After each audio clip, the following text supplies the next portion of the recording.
अस्सलाम वालेकुम नाजरीन, आप देख रहे हैं आवाज और मैं हूं शहजाद इकबाल। आज प्रोग्राम में हम बात करेंगे एमक्यूएम के कायद अल्ताफ हुसैन साहब को जो है ब्लैकआउट कर दिया है। कहा है कि उनके हवाले से उनकी तकारीर ना तो दिखाई जाएंगी ना तो उनकी तस्वीर दिखाई जाएंगी। इस पर भी प्रोग्राम में बात होगी क्योंकि बहुत से लोगों ने कहा है कि ये फैसला दुरुस्त नहीं है। इस तरह का फैसला जो है वो नुकसान पहुंचाएगा हुकूमत को भी और फ्रीडम ऑफ स्पीच को भी। और साथ साथ हम ये भी बात करेंगे कि पीएमएलएन और पीपल्स पार्टी के दरमियान क्या होने जा रहा है। ये खबरें तो आ रही थी कल भी कि पीपल्स पार्टी जो है अब अपनी फ्रेंडली ऑपोजिशन का किरदार छोड़ के जो है वो एक एग्रेसिव ऑपोजिशन का किरदार अदा करेगी, और खास तौर पर इसलिए क्योंकि पंजाब में बल्दियाती इलेक्शन होने वाले हैं। इस टॉपिक पर बात करने के लिए हमें ज्वाइन करेंगे डॉक्टर तारिक फजल चौधरी साहब। बहुत बहुत शुक्रिया तारिक साहब ज्वाइन करने के लिए। हमें ज्वाइन करेंगे कायरा साहब जो कि इस वक्त हमारे साथ टेलीफोन लाइन पर मौजूद हैं, पीपल्स पार्टी के सीनियर रहनुमा। बहुत बहुत शुक्रिया कायरा साहब ज्वाइन करने के लिए। और हमें ज्वाइन करेंगे एमक्यूएम से सीनियर रहनुमा वसीम अख्तर साहब। आपका भी बहुत बहुत शुक्रिया वसीम साहब ज्वाइन करने के लिए। कायरा साहब, मैं अगर आपसे आगाज करूं, ये क्या कोई शिफ्ट आया है अब पीपल्स पार्टी की पॉलिसी में? क्योंकि पंजाब और खैबर पख्तूनख्वा के जो लोग थे पीपल्स पार्टी के, वो काफी अरसे से कह रहे थे कि हमें सियासत करने का मौका नहीं मिल रहा पंजाब में और केपी में, और इसीलिए तहरीक इंसाफ अब लीडिंग ऑपोजिशन पार्टी बन चुकी है। बहुत शुक्रिया जी। मैं इस पे बात करने से पहले आपके इंट्रो में जो आपने बात कही अल्ताफ हुसैन साहब के हवाले से, मुझे उसकी जवाब तो यकीनन मेरे भाई वसीम साहब ही देंगे, लेकिन अल्ताफ हुसैन साहब हो या कोई और कौमी क़यादत का फर्द हो या पाकिस्तान का कोई भी शहरी हो, उसके लिए इस तरह का फैसला देने से पहले जरूरी है कि आप उसको कोई पाकिस्तान के लिए नापसंदीदा शख्सियत डिक्लेयर कर दें, आप उसको कोई दहशतगर्द डिक्लेयर कर दें, आप उसको पाकिस्तान के मफादात के खिलाफ कोई डिक्लेरेशन उसके खिलाफ दें, और फिर उसके खिलाफ कोई इकदाम उठाया जा सकता है। इस तरह आइसोलेशन में मुझे नहीं समझ आई कि ये क्या फैसला आया है, और इस तरह के फैसले कभी भी फायदेमंद नहीं होते। सर, लेकिन ये फैसला लाहौर हाई कोर्ट का आपके ख्याल में हुकूमत कुछ कर सकती थी क्या इस हवाले से? देखिए, मैं समझता हूँ जजेस भी तो इंसान ही होते हैं ना। अगर जजेस के फैसले और जो सबॉर्डिनेट कोर्ट्स के फैसले जाके हायर कोर्ट पे और हाई कोर्ट के फैसले सुप्रीम कोर्ट पे सेट असाइड होते हैं, तो यही कहा जाता है ना ये फैसला दुरुस्त नहीं है। तो मेरी जाती राय ये है कि इस तरह किसी कौमी क़यादत को, अल्ताफ हुसैन साहब से, गवर्नमेंट को, अदालतों को, मुझे, आपको 500 एतराज होंगे, हमें वो अच्छे नहीं लगते होंगे, ना लगते हों भाई, नहीं लगते तो, लेकिन जो उनका अपना हक है उस हक को डिनाई करने के लिए जो कॉन्स्टिट्यूशनल उनको इख्तियार हासिल है, उनके हकूक है, उनको डिनाई करने के लिए, उनको सीज करने के लिए आपको उससे पहले कुछ प्री रिक्विजिट्स, कुछ प्री कंडीशंस हैं, क्या वो आपने फुलफिल की हैं? इस तरह के आइसोलेशन में फैसले यकीनन नुकसानदेह हुए हैं माजी में भी, और इससे एहसास महरूमी बड़ा है। और ये पंजाब, ठीक है कायरा साहब, इस पर मैं मजीद प्रोग्राम में बात करूंगा तारिक फजल साहब से भी और वसीम अख्तर साहब से भी। अब मैं आ जाता हूँ पीपल्स पार्टी के जी मुफाहिमत से मुजाहिमत। देखिए, ये इस बात की वजाहत कर दी गई कि ये चेयरमैन साहब ने ऐसा नहीं कहा। पीपल्स पार्टी अपनी मुजाहमत अपनी जगह कर रही है, एक मुजाहमती जमात है, और हम मुस्लिम लीग को या दीगर हुकूमतों को जहां जहां वो गलती पे हैं हम जरूर मुजाहमत करेंगे। रही बात मुफाहमत की, तो मुफाहमत हमारी मुस्लिम लीग से नहीं है, मुफाहमत हमारी इस निज़ाम से है। मुफाहमत हमारी गलत पॉलिटिक्स के खिलाफ एक असूल से है कि इस मुल्क के अंदर नफरत और तनाव की पॉलिटिक्स, जिसने हमेशा पॉलिटिक्स का नुकसान किया, मुल्क का नुकसान किया, इस मुल्क के सियासी इदारों का नुकसान किया, और हमारे तो उससे फिर आपको नुकसान कैसे हुआ है? क्योंकि आज आपने कहा कि इस मुफाहिमत से नुकसान हुआ है आपकी जमात को। अगर इन तमाम चीजों के लिए मुफाहिमत है, नुकसान कैसा फिर आपकी पार्टी है? बिल्कुल इसलिए कि हमारे मुल्क के अंदर लोग तसादम की पॉलिटिक्स के आदी हो चुके हैं। हमारे मुल्क के अंदर अब लोगों को आस्ता आस्ता हमें उस तरफ लेके जाना है ना। कौमी क़यादत लीडरशिप लेवल पे तो ये बात आ गई। हमारा कारकुन समझता है कि जी मुस्लिम लीग तो जो माजी के हमारे साथ बड़ी सख्त मुखालफत रही है, और शहबाज शरीफ साहब अभी भी कुछ ना कुछ हमें जो अपने सलूक करते रहते हैं, या पिछले 5 साल में जो कुछ करते रहे, या कुछ हमारे मुस्लिम लीग के दोस्त जो है, जिस तरह इनका वतीरा रहा, हमारा भी, मैं उनको सिर्फ खाली ब्लेम नहीं करता, हमारा भी वतीरा ऐसा रहा, बाकियों का भी रहा। ये जो तसादम की पॉलिसी है कि हमने एक दूसरे से लड़ के अपने कारकुन को चार्ज किया, उस लड़ाई से तनाव और नफरत बढ़ी है, और समाज के अंदर अगर नफरत की दीवारें खड़ी होंगी तो उससे पॉलिटिक्स। मैं इस पे जरा डॉक्टर तारिक फजल साहब को भी इंक्लूड करूं। डॉक्टर साहब, आज नवाज शरीफ साहब ने कहा उनको बड़ा दुख हुआ आसिफ अली जरदारी साहब के जो बयानात थे 1-2 रोज पहले, जिसमें उन्होंने कहा था कि 90 की दिहाई की पॉलिटिक्स दोबारा शुरू हो रही है।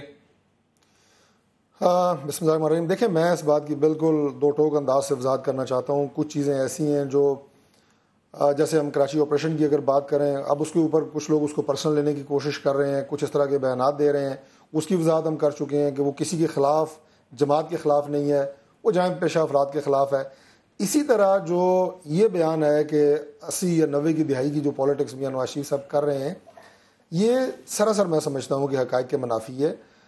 पाकिस्तान मुस्लिम लीग नून कतई तौर पर ना तो इंतकामी सियासत के ऊपर यकीन रखती है, ना हम इस वक्त कोई सियासी बुनियादों के ऊपर किसी के ख़िलाफ़ कोई कार्रवाई कर रहे हैं, ना हम किसी को विक्टिमाइज़ कर रहे हैं, ना ये वक्त और मौका है। मियां नवाज शरीफ साहब मुल्क के तीसरी दफ़ा अल्हम्दुलिल्लाह वज़ीर आज़म मुंतखब हुए हैं। एक इंतहाई ज़ीरक और एक इंतहाई मंजे हुए सियासतदान है। मुल्क में इस वक्त हम कोशिश कर रहे हैं पाकिस्तान की तमाम कौमी क़यादत को इकट्ठा करके एक फोरम पर बिठा के मुल्क के लिए, बेहतरी के लिए हम मुतफ़िका फ़ैसले करें, और हमने किए हैं। ये सारे क्रेडिट लेने वाले जो हमने इकदाम किए, चाहे वो दहशतगर्दी के ख़िलाफ़ अमली इकदाम हों, कराची का ऑपरेशन हो, पाकिस्तान के अंदर सरमायाकारी, उसके लिए हमने पाकिस्तान की तमाम कौमी क़यादत को इकट्ठा करके उनके खदशात दूर किए और मुतफ़िका फ़ैसले किए। तो मैं सिर्फ ये बात अर्ज़ करने की कोशिश कर रहा हूँ कि जो इनाम लेने वाले, क्रेडिट लेने वाले फैसले थे, उसमें भी हमने कौमी क़यादत को इकट्ठा किया, पाकिस्तान की तमाम पॉलिटिकल पार्टीज को इकट्ठा किया। इस ऑपरेशन में आज भी अगर मियां साहब कहते हैं कि ऑपरेशन कराची का ऐसे ही जारी रहेगा, तो हम ये एक्सपेक्ट करें कि अगर डॉक्टर आसिम हुसैन जैसा कोई और साबिक वजीर हो, उसको भी जो है गिरफ्तार किया जा सकता है अगर उस पर कोई इल्जाम हो। मैं कहता हूं जी कि खा किसी कोई पार्टी का वर्कर हो, खा पार्टी का कोई MNA हो, खा कोई वजीर हो, किसी भी पार्टी का, अगर उसके खिलाफ ऐसा मवाद मौजूद है और ऐसी सरगर्मी में मुलव्वस है, उसके खिलाफ 100% कानून के मुताबिक कार्रवाई होनी चाहिए। इसके ऊपर किसी को ना बुरा मनाना चाहिए, ना किसी को तकलीफ होनी चाहिए। और डॉक्टर आसिम हुसैन साहब के हवाले से जो भी तहकीकात और जो इब्तदाई रिपोर्टें सामने आ रही हैं, उसके अंदर सारी सूरत हाल वो खुद बता रहे हैं। और अभी तो चूंकि कुछ मुसद्दका है, कोई गैर मुसद्दका है, हम खुद भी ज़ाहिर है उनकी डिटेल से उस तरह वाकिफ नहीं है, इसलिए मीडिया के ऊपर मैं कोई कमेंट नहीं करूंगा, लेकिन ये सारी चीजें कौम के सामने आएंगी। साहब, आप लोगों ने तो बड़ा एहतजाज किया कि पीपल्स पार्टी को आप इससे नथी ना करें कि हम लोग सहूलतकार हो सकते हैं दहशतगर्दों के या टेरर फाइनेंसिंग में हो सकते हैं, लेकिन वजीर आजम साहब ने कहा कि जैसे ऑपरेशन चल रहा है वैसे ही चलता रहेगा, इस पर तो नो कॉम्प्रोमाइज है। देखिए, क्या पीपल्स पार्टी कह रही है ऑपरेशन बंद कर दे? आप अपने गुफ्तगू से क्या तासर देना चाहते हैं कि वजीर आजम साहब ने कहा ऑपरेशन जारी रखें, हम क्या कह रहे हैं ऑपरेशन बंद कर दे? नहीं, मैं ये नहीं कह रहा हूँ, वो कह रहे हैं इसी तरह जारी रहेगा, मैंने ये कहा है। कारी साहब भाई सुने, हम कह रहे हैं ऑपरेशन जारी रखें, हम कह रहे हैं कि बिल्कुल रेंजर्स जो दुरुस्त अपने मैंडेट के अंदर काम कर रही है, दुरुस्त काम कर रही है, हम तो कह रहे हैं, हम तो रेंजर्स के साथ खड़े हैं। वो कौन सी जमात है जो रेंजर्स के खिलाफ, कौन सी जमात है जो करिए ऑपरेशन न करे? हम ये कह रहे हैं कि जहां पर गलत लॉ का इस्तेमाल हो रहा है, कानून से तजावुज हो रहा है, किसी का हक, किसी भी फर्द का अगर हक जो है तो वो मारा जा रहा है या उसके साथ ज्यादती है, गलत कानून का इस्तेमाल हो रहा है, तो गलत कानून इस्तेमाल करने से कानून गैर मोतबर हो जाता है और जिस मकसद के लिए बनाया गया है वो मकसद जाया हो जाता है। ये हमारा इशू है कि इससे कौमी कारी साहब, मैं इससे बाखबर हूं, लेकिन मुझे बताएं, जब से ये डॉक्टर आसिम की गिरफ्तारी हुई है, क्या किसी भी वफाकी हुकूमत के सीनियर नुमाइंदे ने आके ये कहा है कि हाँ कानून का गलत इस्तेमाल हुआ है डॉक्टर आसिम की गिरफ्तारी में? किसी ने नहीं कहा मेरी नॉलेज में। तो देखिए, गुजारिश ये है कि अभी किसी के पास कोई डिटेल ना होगी। वज़ीर आज़म साहब ने कहा था कि जी उसकी डिटेल ले रहे हैं। वज़ीर इत्तलाआत की खबर ये थी कि जी वज़ीर आज़म साहब ने उसकी डिटेल रिपोर्ट मांग ली है और वो अप्रोप्रिएट लेवल पे यकीनन जब लीडर ऑफ द अपोजिशन का या जमात के सरबराह का या सिंध के CM का अगर तहफ़्फ़ुज़ है तो वो उनको इन्फॉर्म किया जाएगा या किया जाना चाहिए। मैं समझता हूँ उस लेवल पे होगा, मीडिया के जरिए शेयर नहीं होगी इस तरह की खबर। जी देखिए, ये जो बात आपने की, मैं बिल्कुल इस बात को हम भी मानते हैं कि पाकिस्तान पीपल्स पार्टी का बहसियत एक सियासी जमात के नहीं इस पे जवाब दीजिए, क्या गलत इस्तेमाल हो रहा है कराची में कानून का? मैं थोड़ा सा वो बात जो मैं कर रहा हूँ, बस वो आखिरी एक जुमला रह गया, उस जमात का दहशतगर्दी से कोई ताल्लुक नहीं है। खुद आसिम हुसैन साहब, अब कारा साहब ज़ाहिर है इनकी जमात है, ये इसको कहेंगे कि ये मैं सही कह रहा हूँ या गलत कह रहा हूँ, लेकिन आसिम हुसैन साहब तो खुद अपनी पार्टी मीटिंग्स में कई दफ़ा मेरी मालूमात के मुताबिक कह चुके हैं कि मैं कोई जमात का मेंबर नहीं हूँ, मैं कोई पाकिस्तान पीपल्स पार्टी का कोई रुकन या पाकिस्तान पीपल्स पार्टी से मेरा कोई उस तरह कोई ताल्लुक नहीं है जिस तरह कारा साहब जैसे आइडियोलॉजिकल पुराने जो है नजरियाती वर्कर हैं, इस तरह का उनका कोई सिलसिला नहीं था। ये बात दुरुस्त है कारा साहब, जो चीजें उनके हवाले से सामने आ रही हैं या आई हैं या जिन शवाहिद की बुनियाद पर उनको गिरफ्तार किया गया है, जिन चीज़ों की बुनियाद पे उनके जो हॉस्पिटल्स हैं उनके ऊपर छापे मार के वहां से जो मवाद कब्जे में लिया जा रहा है, ये सारी चीजें सामने आ जाएंगी, इसमें कोई ज्यादा वक्त नहीं लगेगा। साहब ये बात दुरुस्त है जी। डॉक्टर साहब शुगल में हम हंसी मजाक में उन्हें कहते थे तो वो कहते थे कि हाँ मैं तो डेपुटेशन का, ये शुगल की बात होती है, उसका कोई ताल्लुक सीरियस करते थे। हम ये कह सकते हैं कि आधी इतलात सही है डॉक्टर साहब की, वो शुगल बिल्कुल नहीं, बिल्कुल एब्सोल्युटली वो शुगल वाले के अलावा बाकी बात सही कह रहे हैं डॉक्टर साहब। डॉक्टर साहब पीपल्स पार्टी में थे, डॉक्टर साहब पीपल्स पार्टी में है। अब सवाल ये है मेरे भाई, जो खबरें अभी तक आई कि उनके हॉस्पिटल में किसी जो टेररिस्ट था या कोई बंदा किसी जुर्म में मुलव्वस था, उसका इलाज किया गया। अगर उसका इलाज किया गया तो फिर उसका एक और तरीकाकार और कानून मौजूद है, उसके खिलाफ एक्शन लीजिए। हमें कब हमने कहा ना लीजिए, अगर ऐसा सबूत है आपके पास तो जरूर करें। लेकिन हम कह रहे हैं कि वो कवानीन वो कोपा का हो या वो मिलिट्री कोर्ट का हो, वो कवानीन तब्दील करने के लिए बनाए गए हैं। इन कवानीन के तहत अगर सियासी लोगों को पकड़ करेंगे, अल्टीमेटली वो अदालतों से छूट जाएंगे। ठीक है, कानून अब मुझे मैं छोटी सी अगर मैं एक सवाल करूं, मैं खुद चूंकि अस्पताल में बाइसिक डॉक्टर काम भी करता रहा हूं, पहली बात यह है कि जब भी कोई मेडिको लीगल केस आता है जिसमें कोई इंजरी हो, कोई गन शॉट हो, कोई इस टाइप की चीज़ हो, पुलिस के इतला के बगैर आप उसकी ट्रीटमेंट नहीं कर सकते। इब्तदाई तबी इमदाद जरूर दी जाती है, लेकिन वो पुलिस केस जरूर होता है। दूसरी बात यह है, डॉक्टर आसिम हुसैन साहब के हवाले से ये बात सामने नहीं आ रही कि वहाँ पे कोई एक दो लोग चले गए कहीं और उनके कानून के मुताबिक लिखत पढ़त नहीं हुई। बाकायदा तरीके से जो लोग दहशतगर्दी की वारदातों में मुलव्वस रहे, टारगेट किलिंग में मुलव्वस रहे, उनका बाकायदा वहां पर ट्रीटमेंट हुए। और मेरे ख्याल से आप खुद कह रहे हैं इब्तदाई अभी तक तफ्तीश हुई, इस पे वेट करना चाहिए। कार साहब अहम बात, ब्रेक में जाने से पहले, क्या पाकिस्तान तहरीक इंसाफ और पीपल्स पार्टी का कोई अलायंस बन रहा है लोकल बॉडीज के लिए, या बन रहा था और रिएक्शन की वजह से पाकिस्तान तहरीक इंसाफ पीछे हट गई है? देखिए, पाकिस्तान पीपल्स पार्टी और बाकी जमातों ने एक असूली इत्तेफाक किया है कि कोई अलायंस नहीं है। लोकल लेवल पे अगर जमातें अपनी अपनी जमातों को सबसे इजाजत दी है कि अगर एडजस्टमेंट हो सकती है तो अपनी कर ले, डिस्ट्रिक्ट लेवल पे या लोकल लेवल पे, सिटी लेवल पे। ठीक है, ये तो सारी जमातों ने अमूमी तौर पर किया, पीपल्स पार्टी ने भी किया है, पीटीआई ने भी इजाजत दी है, खान साहब ने भी यही कहा। इसका कोई पहले वजूद था नहीं। कॉपरेशन ऐसी जमातों के दरमियान हो सकते हैं। तो इस कॉपरेशन में नून लीग तो नहीं है ना? इस कॉपरेशन में 7 जमातें एक तरफ है नून लीग के खिलाफ। हुक्मरान के तो खिलाफ अलायंस होते हैं ना, हुक्मरान का तो अपना अलायंस नहीं। लोकल लेवल पर फिर सीट एडजस्टमेंट तो किसी हुकूमती नुमाइंदे के साथ भी हो सकता था, मतलब पीएमएलएन के किसी कैंडिडेट के खिलाफ साथ भी हो सकता था। देखिए, हुकूमत के खिलाफ अलायंसेस होते हैं, हुकूमत अलायंसेस बना के सियासत नहीं करती। ठीक है तारिक साहब, आज आपकी प्रेस कॉन्फ्रेंस जो थी उसमें आप लोगों ने कहा कि मतलब नून लीग को हराया नहीं जा सकता, इसीलिए ये सब इकट्ठे हो गए। देखिए जी, किसी भी सियासी जमात को हराया उस वक्त तक नहीं जा सकता जब तक वो अपने उन चीज़ों के लिए जिस जो वादे करके कौम से आई है, जिसमें उसने वोट लिए हैं। एहतजाजी सियासत का पाकिस्तान के अंदर मैं नहीं समझता कि कोई वक्त है, कोई टाइम है। तामीरी सियासत होगी, कंस्ट्रक्शन वाली बात होगी, पाकिस्तान को बनाने वाली बात होगी। अल्लाह के फजल से जितनी जमातें इस वक्त पाकिस्तान के मुख्तलिफ 4 सूबों में 4 मुख्तलिफ जमातों की हुकूमतें हैं, आप कारकर्दगी देख लें। लास्ट जुमला मुझे ब्रेक लेना है कार साहब। देखिए, मैं सिर्फ इतनी गुजारिश करूंगा कि मैंने ऐसी कोई बात नहीं कही कि हम जीत नहीं सकते इसलिए हम ये कर रहे हैं। हुकूमत लोकल बॉडीज इलेक्शन पे असरअंदाज हुआ करती है, कोई भी गवर्नमेंट हो यकीनन होती है, उसको एडवांटेज होते हैं और सियासत के अंदर हुकूमतों के खिलाफ इत्तेहाद बना करते हैं सारी जमातों के। ये कोई गैर मंतकी बात। चले ठीक है, मुझे एक ब्रेक लेना है और इस ब्रेक के बाद वसीम अख्तर हमारे साथ होंगे। कराची ऑपरेशंस के हवाले से भी बात होगी और बात होगी अल्ताफ हुसैन साहब को जो कहा गया है कि ना तो उनकी तकरीर नशर की जाएगी ना उनकी तस्वीर नशर की जाएगी। एक ब्रेक के बाद आपके सामने हाजिर होते हैं, हमारे साथ रहिएगा।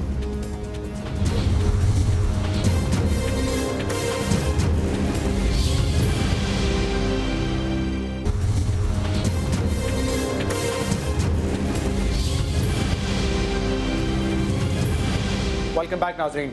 डॉक्टर तारिक फजल चौधरी साहब, ऑपरेशन तो आप कर रहे हैं, लेकिन कल जो वफाकी वजीर कादिर बलोच साहब ने एक स्टेटमेंट दिया, वो मुझे पता है कोई टेलीवाइज नहीं था, लेकिन एक महफिल में बिजनेस कम्युनिटी के सामने दिया, वो रिकॉर्ड हुआ, टीवी पे चला भी है। मैं चाहूंगा कि सुन लें, इसके बाद मैं उस पर बात करूंगा। जी, एमक्यूएम का जो खतरा था वो तकरीबन टल चुका है। एक टाइम ऐसे था कि इधर से एक आदमी को गिरफ्तार कर रहे थे और शाम को जलसा है, 1 लाख आदमी जनाब वहाँ पर जानवरों की तरह बैठे हुए हैं और जमीन खुरच रहे हैं और तकरीब चल रहा है घंटों के घंटे। आदमी अपने आप को इनसिक्योर फील करता था, लोग हेजिटेट कर रहे थे मेरे समझ के मुताबिक, आपके लोग भी, बिजनेस कम्युनिटी के लोग भी। जी, कल वफाकी वजीर साहब फरमाते हैं कि एमक्यूएम का खतरा टल चुका है। पहले उनका एक भी आदमी गिरफ्तार होता था तो शाम को 1 लाख अफराद जानवरों की तरह बैठे जमीन खुरच रहे होते थे। अब ये एमक्यूएम एक सियासी जमात है, आपके साथ पार्लियामेंट में भी बैठते हैं, उनके लोगों को यह कहना कि वो जानवरों की तरह बैठकर जमीन खुरच रहे होते हैं, ये वफाकी वजीर को कहना चाहिए? मैं समझता हूँ नहीं कहना चाहिए, और यकीनन एमक्यूएम के हवाले से हमारा मौक़िफ़ बहुत वाज़ेह है और हम हर फोरम के ऊपर ये बात कह चुके हैं कि एमक्यूएम जो एक वोट लेके असम्बलियों में आई है, उनके पास जो मैंडेट है, यकीनन उस मैंडेट का पाकिस्तान की तमाम सियासी जमातों को एहतराम है। लेकिन एमक्यूएम के हवाले से जो बाकी खबरें आती हैं, और बिलखुसूस इस ऑपरेशन में जो लोग गिरफ्तार हुए हैं, और अगर उनका ताल्लुक एमक्यूएम से निकलता है या निकल रहा है, तो उससे एमक्यूएम को अपने आप को डिसएसोसिएट करना चाहिए। ये ऑपरेशन, इसकी एमक्यूएम ने कहा था कि ये ऑपरेशन शुरू, उनकी ख्वाहिश के ऊपर ये ऑपरेशन शुरू हुआ है, और इसमें उनकी, मैं समझता हूँ कि उनके खदशात करने की कोशिश कर रहे हैं, इससे पहले भी किए हैं। आपके जो तहफ़्फ़ुज़ात हैं, वो तहफ़्फ़ुज़ात अपनी जगह पे, तारिक फजल चौधरी साहब, आपका सियासी इख्तिलाफ भी अपनी जगह पर, लेकिन ये कहना कि उनके लोग जानवरों की तरह वहां पे बैठे होते हैं, मेरे ख्याल से ये बहुत ही गैर मुनासिब बात की। और इसीलिए कल राब्ता कमेटी ने जो है प्रेस रिलीज भी इस पे इशू किया, वसीम अख्तर साहब, जिसमें उन्होंने कहा कि तासुब का इजहार किया है वफाकी वजीर कादिर बलोच साहब ने। आज मेरे ख्याल से प्राइम मिनिस्टर के कहने पे उन्होंने माफी भी मांगी है। तारिक फजल चौधरी साहब भी कह रहे हैं कि मुनासिब बयान नहीं था। क्या इसको दरगुजर करके आगे बढ़ेंगे? आप समझते हैं कि ये तासुब था जो कादिर बलोच साहब के सामने आया कल?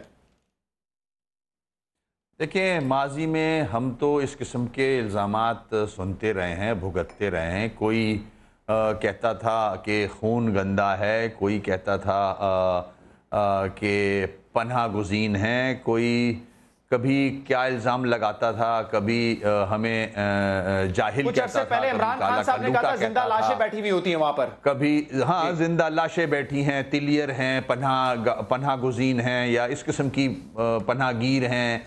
तो मगर अफसोस के जो ये लोग कह रहे हैं, ये हमारे ही आबा व अजदाद की कुर्बानियों की वजह से आज जर्नल बने हुए हैं।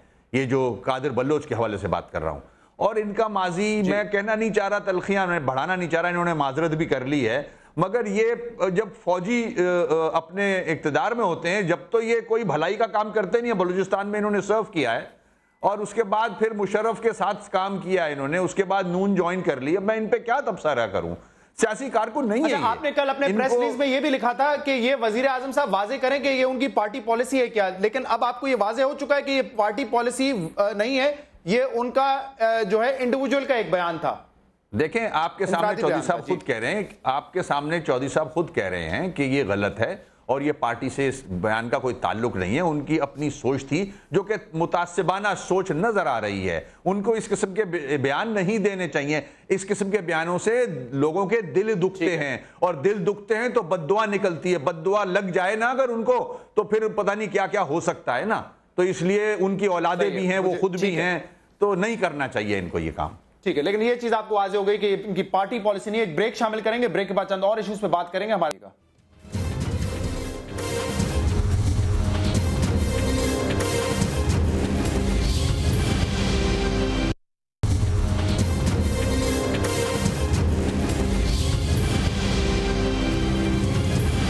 वेलकम बैक नाज़रीन।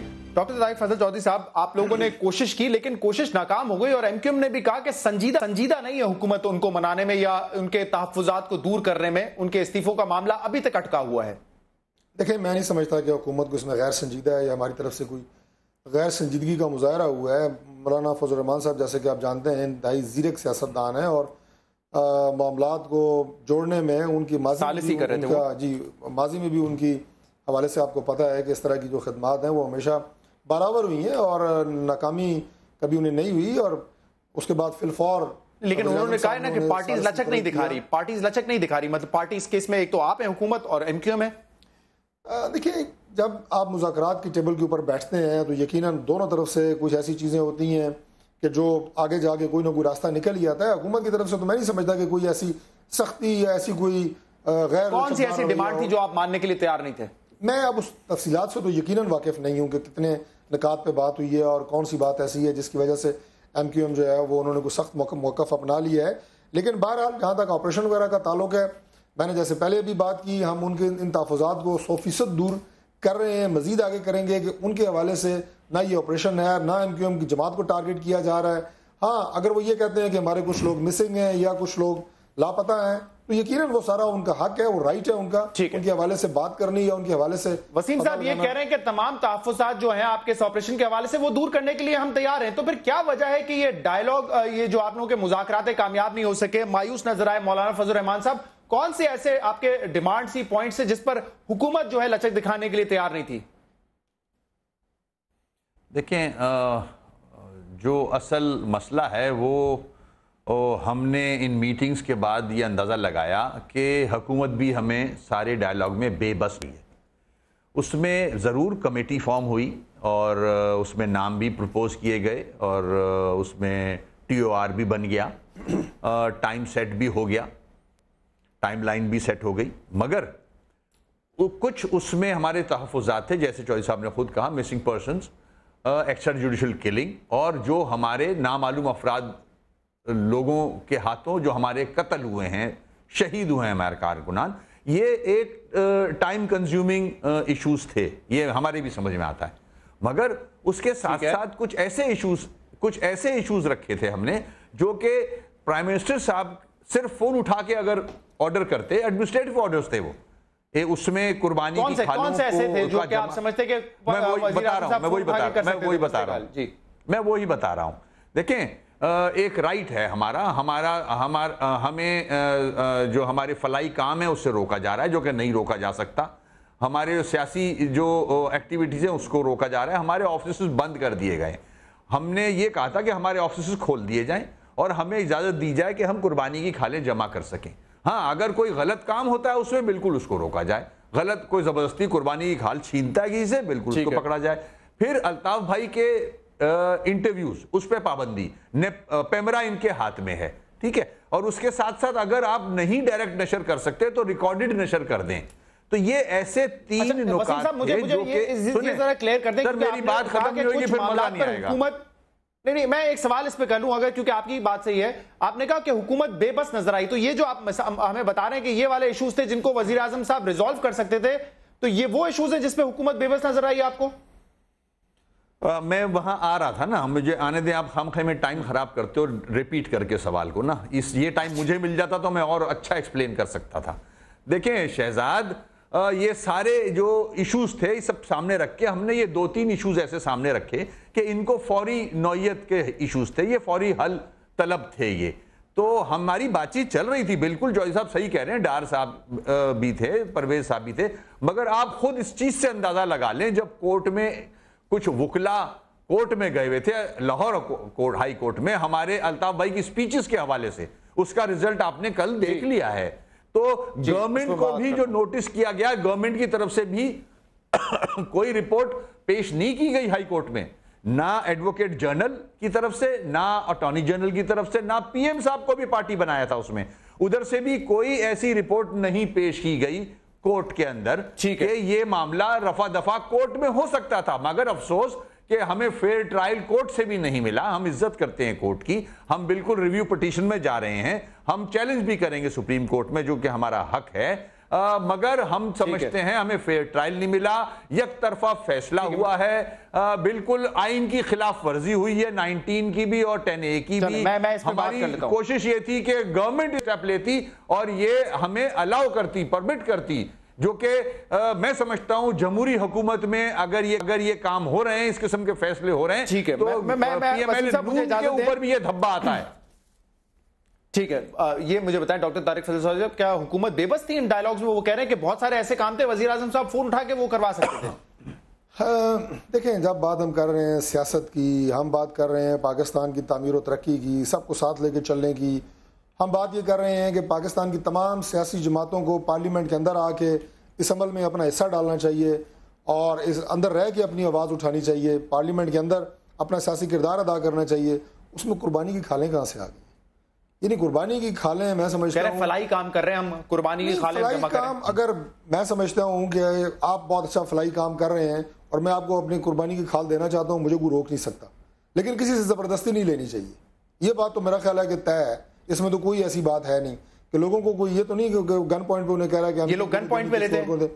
मैंने कहा गन पॉइंट पे तो लोगों को कोई नहीं कह रहा है कि हम क्यों मत दो, ऐसा तो कोई नहीं है ना। अगर वो देना चाहेगा अपनी मर्जी से तो देगा, लेकिन आप पहले उनको पर्चियां भेज दें, उसके बाद कुर्बानी की खालें कलेक्ट करें और कुर्बानी की खालों के हवाले से मैं ये भी वजाहत कर दूं कि पिछले साल जो कुर्बानी की खालों की अंदाजन जो रकम इकट्ठी हुई थी वो तकरीबन 6 अरब रुपया थी। वो मामूली बात नहीं है, लेकिन इतनी बड़ी सियासी जमातों को 6 अरब सिर्फ एमक्यूएम ने की थी आप कह रहे हैं, या ओवरऑल मुझे जो इतला आई है। ठीक है, लेकिन मैं ये समझता हूं कि जब इतनी बड़ी सियासी जमातों को इन मामलात में कि जी कुर्बानी की खालें इकट्ठी हो रही हैं या नहीं हो रही हैं, जैसे मैंने गुजारिश की, अब मिसाल के तौर पे अगर कोई ये समझता है कि एमक्यूएम अच्छी है इन्हें दे दे, कोई समझता है आपको सरकार ईदी हुकूमत वो कह रहे हैं बेबस थी, वो कह रहे हैं इसमें क्या कुर्बानी की खालों का जवाब क्या करना। मैं ये ले लेता हूं उस चीज का जवाब, लेकिन हुकूमत बेबस थी क्या डायलॉग्स में? बिल्कुल बेबस नहीं थी। मैं ये कह रहा हूं कि जो जवाब पेश कर रहे हैं मेरे ऑनरेबल कुलीग, आप खुद अंदाजा लगाएं, मैं उसी की वजाहत कर रहा हूं कि कुर्बानी की खालें मुल्क की तामीर और तरक्की में कुर्बानी की खालें जो वो कह रहे हैं कि ब्लैकआउट कर दिया अल्ताफ हुसैन साहब की तकारीर नहीं चलेंगी, उनकी तस्वीरें नहीं दिखाई जाएंगी, क्योंकि उसमें अदालत का फैसला भी आ चुका है। इसके ऊपर इससे पहले भी बहुत दफा बात हुई है कि पाकिस्तान के उन इदारों को जो पाकिस्तान की सलामती के अमीन हैं, जो पाकिस्तान के लिए आज कुर्बानियां दे रहे हैं, उनके हवाले से वो अल्फाज जो शायद किसी सियासतदान ने पाकिस्तान की तारीख में इस्तेमाल नहीं किए, वो इस्तेमाल किए गए हैं। और जाहिर है आपके, तो आप समझते हैं कि ब्लैकआउट जायज है? अगर आप बेलगाम मीडिया चाहते हैं और आप चाहते हैं कि इस तरह की कोई, चले कोर्ट का तो एक फैसला है, आप भी समझते हैं कि अगर इस तरह की तकारीर की गई तो ब्लैकआउट जायज है उनका?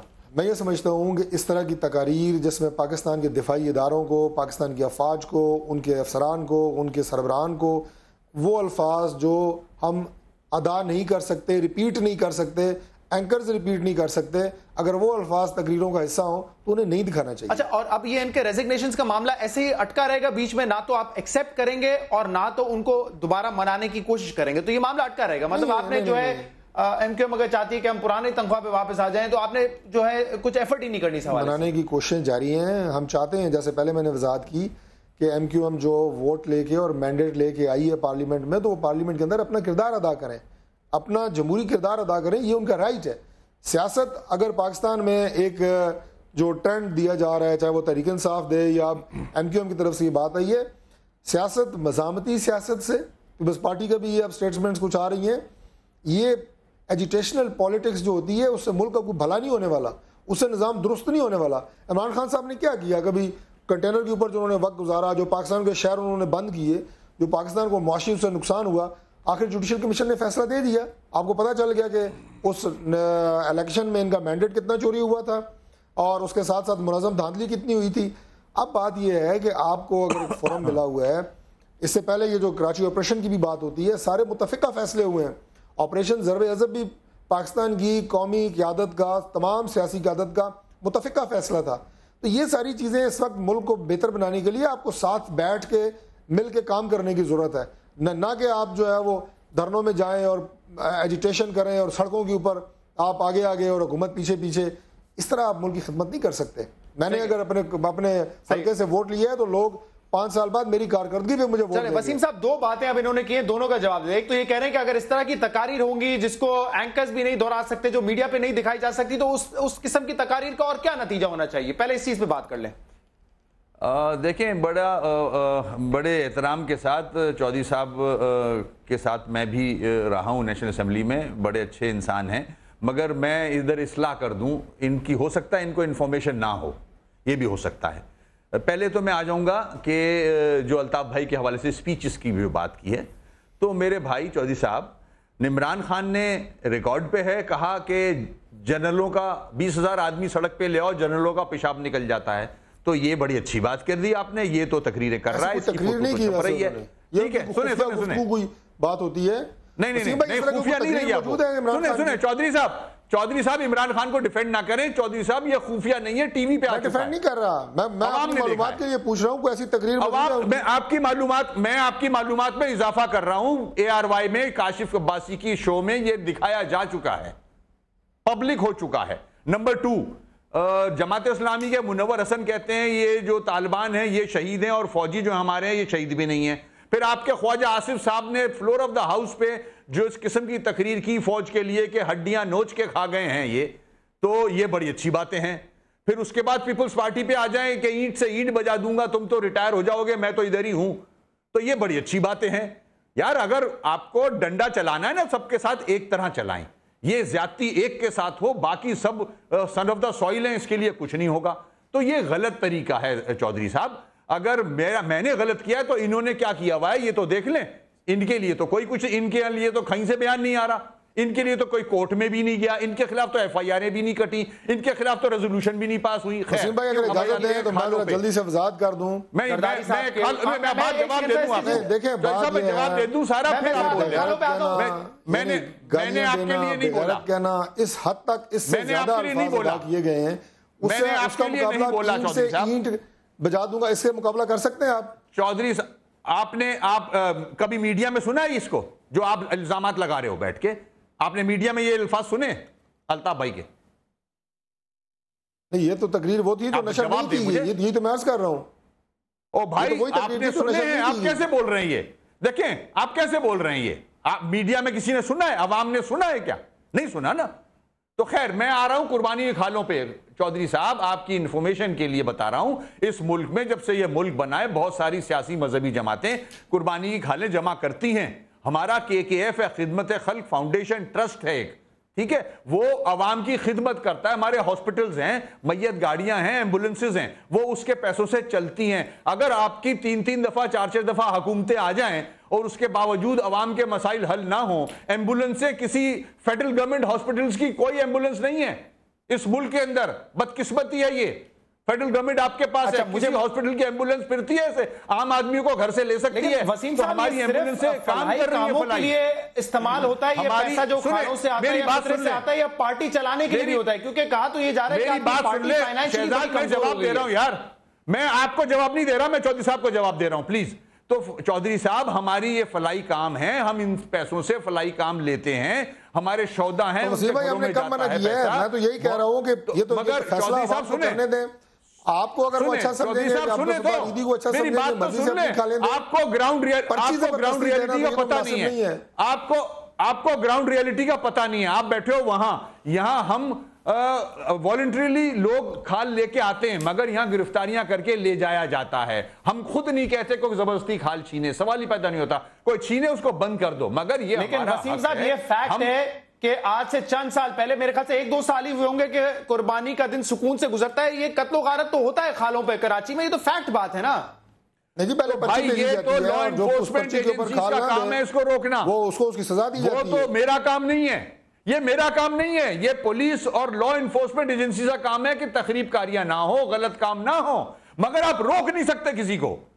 रोकोगे कैसे आप? ऑफिस पे सील लगा दी, ऑफिस बंद कर दिया, आदमी उठा के ले गए, ये तरीका नहीं है इसका। मैं गलत काम कर रहा हूं, मुझे रोको, मेरे को कानून के मुताबिक सजा दे दो। मगर बंद कर देना, जैसे हाई कोर्ट से फैसला आया, सब कुछ बंद कर देना, ये सोल्यूशन नहीं है ये। और ये चौधरी साहब की पार्टी और चौधरी साहब के लीडर बखूबी जानते हैं इस बात को।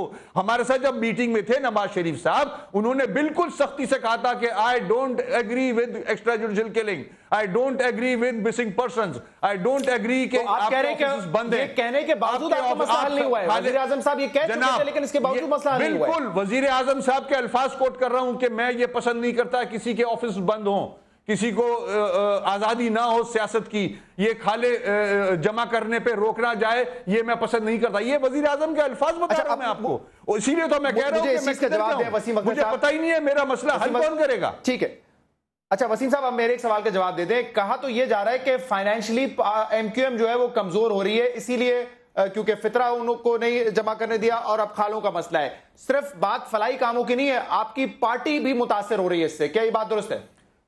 ऐसी कोई बात नहीं है। हमें देखें, हमारा MQF है, सारे जितने कारकुनान हैं वो अपना 1% पैसे जमा कराते हैं फंड में। ओवरसीज के लोग जमा कराते हैं फंड में, इंटरनेशनली इंटरनेशनल ऑफिस में। हमारे यहाँ ऐसा कोई मसला नहीं है। और हमने जुआ थोड़ी खेलना है, हमने तो पैसे जो आते हैं हम फलाई कामों पे दे देते हैं। ये कराची वालों से पूछ लें, मैयत गाड़ियां, एम्बुलेंसेज, हॉस्पिटल, ब्लड बैंक, ये कैसे चलते हैं? ये इसी से चलते हैं। ठीक है, लेकिन अगर ये नहीं, अगर ये नहीं की ऑर्गेनाइज्ड तंजीम है, उसको चलाने के लिए जरूरी नहीं है कि आप खाले जमा करें और फितरा जमा करें। खाले जमा करना जरूरी है इनको चलाने के लिए। ये पैसे उनके पेट्रोल, डीजल, उनकी तनख्वाहें, जो एम्बुलेंस चलती हैं, जो ब्लड बैंक, जो हॉस्पिटल चलते हैं, हम ये बंद कर देते हैं। गवर्नमेंट सारों की जिम्मेदारी ले ले, सारी चीजों की, लोगों की जो आपका इंतजामी ढांचा है उसको चलाने के लिए क्या खालें जमा करना, अपना इंतजामी ढांचा चलाने के लिए खालें जमा करना, फितरा जमा करना जरूरी नहीं है MQM के लिए, आप ये कह रहे हैं? एमक्यूएम बतौर पार्टी, सियासी पार्टी? मैं ये कह रहा हूं कि हमारे जो फलाई इदारे चलते हैं उसके लिए जरूरी है खाले जमा करना, ये सब उस काम में जाता बस एक लास्ट कमेंट सर ले लूं, मेरे पास वक्त बिल्कुल खत्म हो गया। तारिक फजल साहब वो कह रहे हैं कि वजीर आजम साहब कह चुके थे कि एक्स्ट्रा जुडिशियल किलिंग जो है वो हमें कबूल नहीं है, इनके दफातर बंद हो, ये कबूल नहीं है। देखिए, मैं तो इससे पहले ये बात कह चुका हूं कि इनका ये मुतालबा जायज है।